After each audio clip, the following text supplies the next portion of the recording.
So I am so excited that we are actually open and welcoming to new journeys and new directions. So let's talk about the detours and the delays.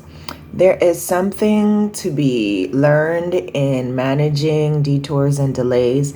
And I say that as someone who is very much in love with being on top of things and feeling like I have some modicum, some level of control. But the detours and the delays also throw your false concept that you are indeed in control. So whether you're missing flights, missing trains, canceled plans, rerouted trips, uh, the delays often feel like denial. And I'm not going to tell you that it's going to feel great and that you're going to be able to magically just embrace it all.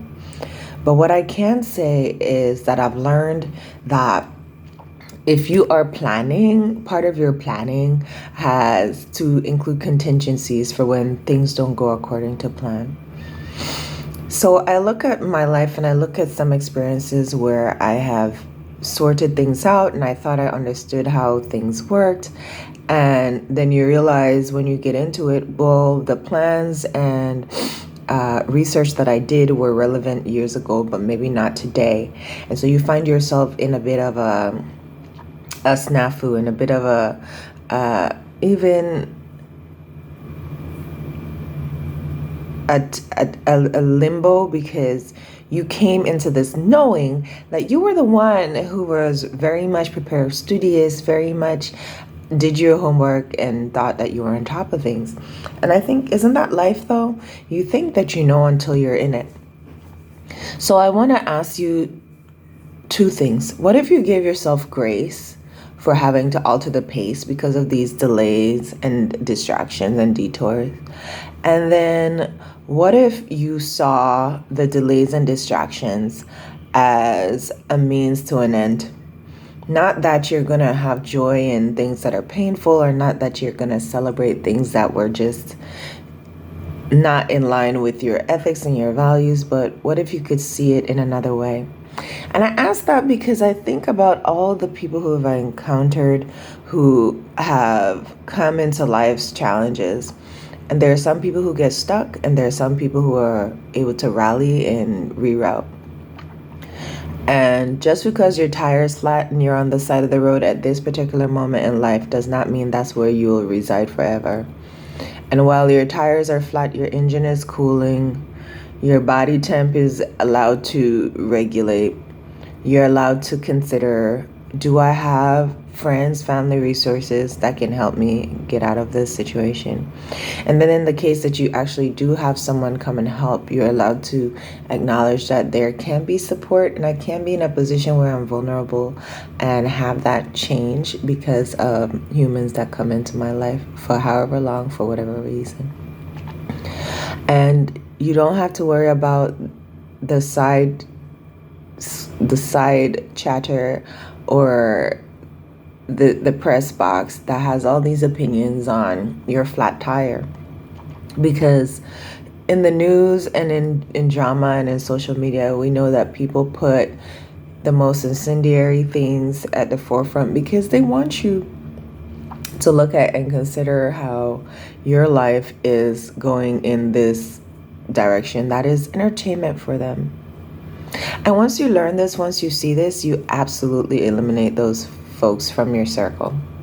So part of your pivot plan, you're going to have to incorporate all these other things that maybe before were just so important to your daily lives, but you're going to have to adjust because you're selecting for your joy and happiness. You're selecting for your long-term progress. And so you can't involve nails in your tire as part of your plan. You can't involve big boulders and rocks in your path as part of your plan. You can't invite people who are not able to see your vision or even hold space while you're going through your uncertainty. You cannot involve them in the progress and process of your life. And I think they select themselves in and they select themselves out. And what you're going to do is realize that they're all right. Whatever their decision and whatever yours, it will have to be all right. Now, this is separate and apart from taking care of your responsibilities for a minor child or something in that vein. But I hope that you'll receive this message at the time when you most need it, because I think there's so many points in life where I have questioned and wondered, why wouldn't someone respond in this way? Why wouldn't someone lend support at this moment? And you realize that some people don't have the capacity to, even when they have the ability to. And you're gonna grow to know that that is okay. Someone keeps telling me, oh, it's information. I'm like, what do you mean it's information? I want to know why. Like, I just don't understand. And it is information, but it's also maybe instruction for action. And maybe that's the part you don't like. You're really, really clear on what the information is, but you don't like what it says about what you have to do next, how you have to engage next, and how you have to prepare for the void that this person's removal is going to leave. And I think that it's okay if you're hesitant. It's okay if you don't like the fact or the idea that people come into your space and they create kind of these maybe relationships and expectations that you think should grow a certain way. And then with time and with circumstance, you realize that maybe they view you in an entirely different light. And when you learn that, you adjust, you yourself shift. So your personal life always is impacting your professional life. And it's not in a gentle, necessarily quiet form where people just kind of give light taps and suggestions and move on. But in the way people treat you and the way people respond, you will learn a lot of information about how you need to place people in your purpose and in your pen.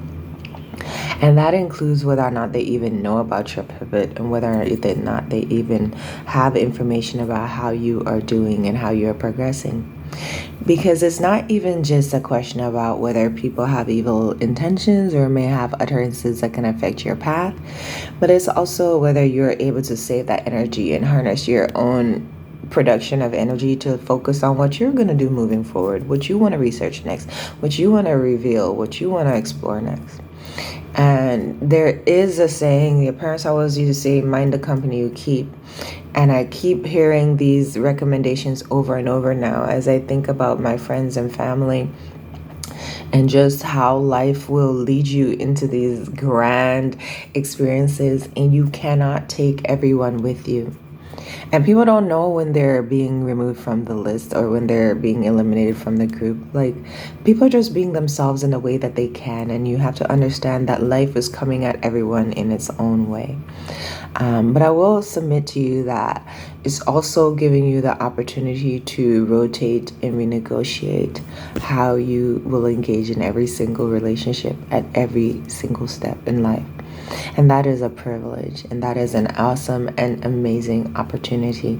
You always have the opportunity to do something more, do something better, and do it differently. So as you prepare to shift and prepare to pivot, I want to talk more about how you are going to have to make these choices that seem inconvenient to others, and maybe reprioritize how other things come into your life and interact with your life. And it may be kind of part of that narrative that, oh, now that you've had some success, now that you've had some progress, you switch up, and I remember when, and we know when. And I submit to you, if you can be patient enough and wait long enough, you will see exactly what was meant by the silence and what is meant by the words. And there's nothing more painful than a pause at the time where you feel most hurried and like most rushed. It's very uncomfortable. And I think, but there's nothing more practical and instructive and informative than a pause in exactly the moment where you want to go off and do and act and execute, but you don't know the direction or how you should go about it. And I'm so excited to share that it doesn't look in the process like it's going to be something that pushes you forward, But every single one of these experiences, people being who they are, will propel you forward. And so I want to wait with you and sit with you as you navigate some of these differences. You may have thought that you had a co-pilot that was going to be with you for the full journey, but they were just with you for one leg and they had to get off at the connecting location. And that's okay. If it's not a straight flight, it's not a straight flight. It is what it is. So I want to take this time for us to consider about how we are aligning. It's divine to align. And you have to show up for yourself and show up for your dream and show up for your responsibility to yourself in every way. No matter what it requires, you may have to shift your schedule. You may have to shift your availability. You may have to shift how you use your energy and who has access to it. But as you shift, things shifts with you too. And you're going to see the people who are encouraging and involved in pushing forth the idea that you really can do whatever you set your mind to. I'm so excited and so impressed. I'm so excited and so encouraged that you're considering this time to shift. Every time that I picked a path that was different from the prescribed path, it felt very scary, because in a culture where rules are meant to keep you safe, I thought following the rules would guarantee that. And the choices that I've made have absolutely pushed against so many rules, but really, really have given me a sense that I have to create this space where if it becomes unsafe, that I know that I can take care of myself. And so it's not a contingency around how other people behave, but it's a focus and a consistency around how I behave with myself.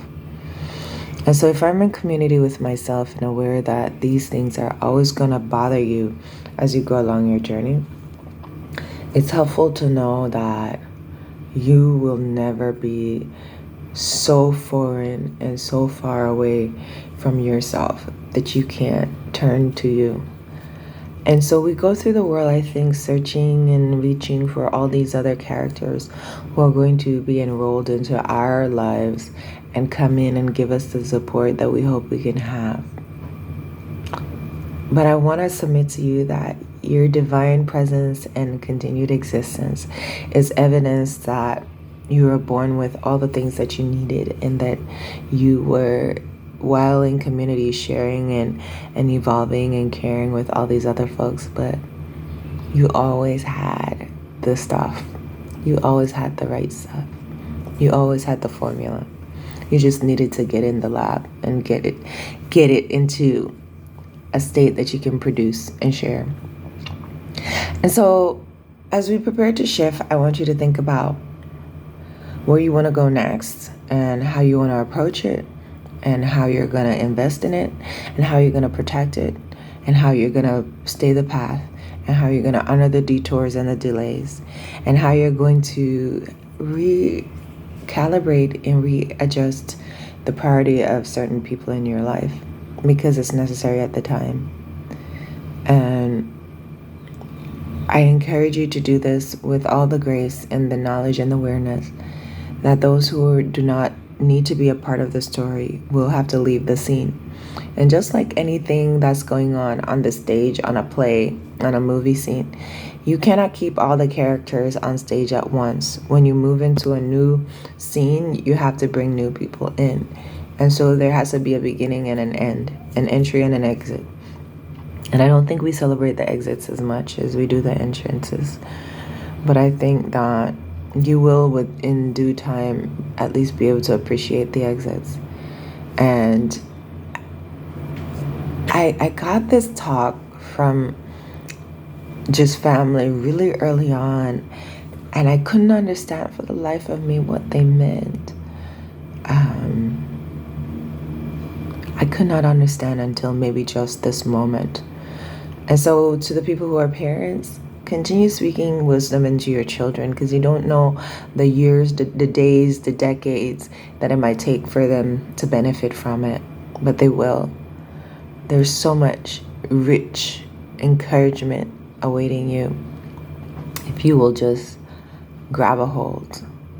So that's it, guys. I hope that you'll really enjoy the delays and the distractions and even the detours, because there's something in it. And even if it's not obvious at this moment, you can use your ability to shift and pivot as a means to get around it and to get out what you need. All right. I wish you all the best.